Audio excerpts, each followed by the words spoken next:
M News కి స్వాగతం. అనపర్తి నియోజకవర్గం బిక్కోలు మండలం బలభద్రపురం గ్రామంలో విద్యాశాఖ సమగ్ర శిక్ష కార్యక్రమంలో పాల్గొన్న ఎమ్మెల్యే నల్లమిల్లి రామకృష్ణారెడ్డి.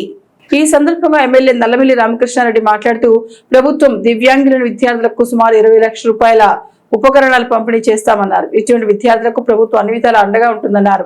ఈ కార్యక్రమంలో ఏపీసీ సుభాష్ని, గ్రామ సర్పంచ్ బుంగా రామారావు, ఎంపీపీ తేతలి సుమా సూర్యచంద్రారెడ్డి, ఎంపీటీసీ చిన్నవీర రాఘవరెడ్డి, మాజీ ఎంపీటీసీ నల్లమిల్లి సుబ్బారెడ్డి, ఆంధ్రప్రదేశ్ రాష్ట్ర పంచాయతీరాజ్ ఛాంబర్ గౌరవ అధ్యక్షుడు పడాల వీరభద్ర వెంకట రామారెడ్డి, బిక్కోలు మండల జనసేన అధ్యక్షుడు ఇందుల వీరబాబు, ఆళ్ల గోవిందు, ఎన్డీఏ నాయకులు, కార్యకర్తలు పాల్గొన్నారు. ఆంధ్రప్రదేశ్ ప్రభుత్వం సమగ్ర శిక్ష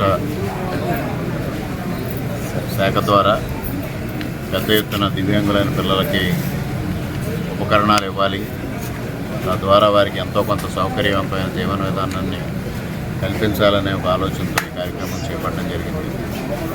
ముఖ్యంగా ఈరోజు అనపర్తి నియోజకవర్గంలో దాదాపుగా 18-20 లక్షల రూపాయలు వ్యయంతో కొంతమంది దివ్యాంగులైన విద్యార్థులకి ఉపకరణాలు పంపిణీ కార్యక్రమం ఇక్కడ చేపట్టడం జరిగింది. ముఖ్యంగా ఏదైతే దివ్యాంగులైన పిల్లలు ఉన్నారో వారి తల్లిదండ్రులు పడే ఆవేదన కానీ వారు పడే శారీరక శ్రమ కానీ దృష్టిలో ఉంచుకొని వారికి అన్ని విధాలుగా సహకారం అందించాలి, వారికి మెరుగైన జీవన విధానాన్ని ఏర్పాటు చేయడంలో ప్రభుత్వాలు కృషి చేయాలనే ఒక ఆలోచనతో ఈ కార్యక్రమాన్ని చేపట్టడం జరిగింది. ఇంకా ఇవన్నీ సంక్షేమ కార్యక్రమాలు.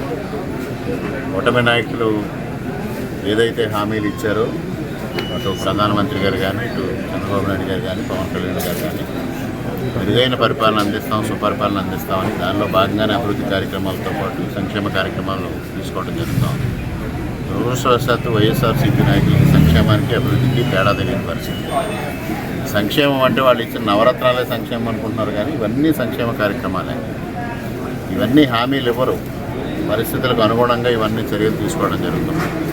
అటువంటి అన్నింటినీ ఆ రోజు నవరత్నాల అకౌంట్లోకి మార్చేసి నవరత్నాలు మాత్రమే సంక్షేమం కింద ఫీల్ అయ్యి వాళ్ళ కార్యక్రమాలు చేయడం జరిగింది. ఆ రోజు బీసీ కార్పొరేషన్ కానీ, ఎస్సీ కార్పొరేషన్ కానీ, ఈ సమగ్ర శిక్ష కార్యక్రమం కానీ ఇవన్నింటినీ పడకేసిన పరిస్థితులు చూసాం.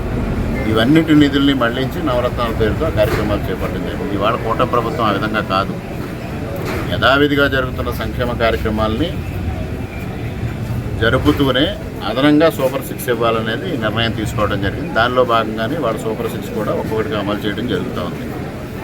ఇవాళ అభివృద్ధిని, సంక్షేమాన్ని మేళవించి పెద్ద ఎత్తున మెరుగైన పరిపాలన అందించడం ద్వారా ప్రజలకు ప్రయోజనాలు చేకూర్చడం జరుగుతూ ఉంది. దానిలో భాగంగానే ఈరోజు ఈ కార్యక్రమాన్ని కూడా ఇక్కడ నిర్వహించడం జరిగింది. మరిన్ని తాజా వార్తా విశేషాల కోసం ఎంన్యూస్ ని సబ్స్క్రైబ్ చేయండి, మీ మిత్రులకు షేర్ చేయండి.